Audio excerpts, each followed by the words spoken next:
Hello and welcome to Do It Yourself channel. Today I will show you where to find the option, how to turn on and how to turn off the option to show recent files in our Smart Sidebar in Realme 14x phone. So first we need to open settings. Then in settings we're looking for accessibility and convenience options menu.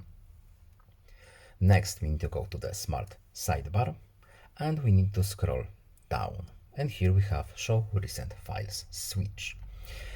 So here it is, show recent files on, show recent files off. We can customize our floating sidebar more using these options. As you can see, we can have our names of the files as well, or not apps, excuse me. And that's all. I hope this video is helpful to you. Please leave a like and subscribe. Have a nice day and see you in the next video. Goodbye.